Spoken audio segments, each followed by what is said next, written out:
Good morning. I have questions about unemployment insurance.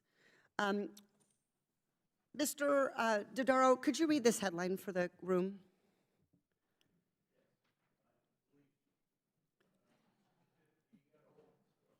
Yeah. Could you hold your microphone on, sir? I'm sorry. California's EDD unemployment system disaster, predictable fiasco. Thank you. Mr. Horowitz, could you please, we're going to get everyone in on the fun. Mr. Horowitz, could you please read this headline?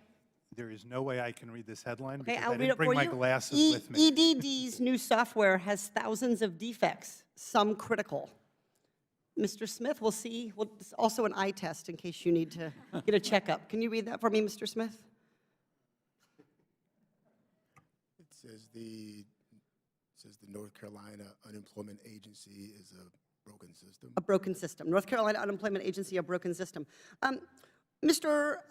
Horowitz, do these headlines seem familiar? Do they seem representative of the problems with unemployment system during the pandemic? They do. They do. Would it surprise you to know that all of these news stories are from 2013 and 2014, long before COVID-19 was a problem? Not at all. This has been an issue that GAO has spoken about for decades, maybe. I'm not sure if it's that long, but certainly we have as IGs as well. The unemployment insurance system needs to be fixed. I could not agree more. So let's talk about that and how we can fix it.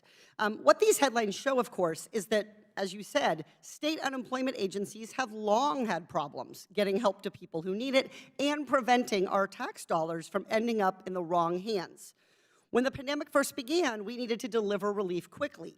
But due to chronic underinvestment in technology and systems at states that administer programs, we saw the same problems with waste, fraud, and abuse that we've seen for decades under Democratic and Republican presidents in blue states and red states. Mr. Dodaro, I want to talk about the GAO's high-risk list. What is that? A high-risk list was originally created to identify for the Congress and the administration areas across federal government that we believe were highly susceptible to fraud, waste, abuse, and mismanagement, or in need of broad-based transformation as it evolved. Did GAO identify unemployment system, UI, as a high-risk program? Yes. When? In 2022. June of 2022. In June of 2022, the year before unemployment was added to the high-risk list, do you know what the rate was of overpayment for unemployment insurance? It was, in 2021, it was 18.9%. Great. And according to the Department of Labor, before you put it on the high-risk list, it was about 15%. In 2019, it was about 9.5%. In 2018, it was 12.1%. In fact, the overpayment rate has been over 10% for 14 of the last 18 years, according to the Department of Labor's OIG.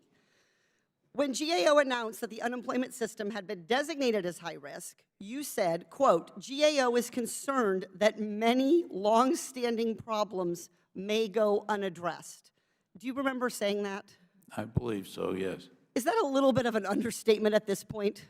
Well, you know, for many of those years, it was mostly state money that was collected. There really wasn't big federal investment in this until the pandemic broke, or perhaps earlier in some other emergency situation. So, but I thought the time obviously was right. Yeah, what the OIG has said is the UI program has experienced some of the highest improper payment rates across the federal government. So my question is, why don't we fix this? Well, I think it requires some leadership on the part of the Congress and the Labor Department. You know, like a lot of these programs where the federal government's relying on the state and local governments, they give them a lot of discretion.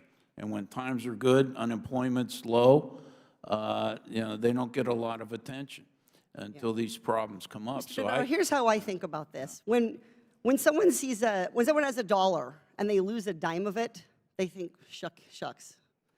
But when someone has $100 and they lose 10 bucks, they're like a little angry. And it just keeps going up, and now we're in the billions and trillions. So I would love to have your continued pressure on the Department of Labor to use all of the funding that Congress provided in the American Rescue Plan to actually modernize UI, because I'm trying to add up where that $2 billion from the American Rescue Plan has gone, and it does not seem to have all been deployed and spent to improve these programs. Yes, no, I agree. We're going to follow that $2 billion.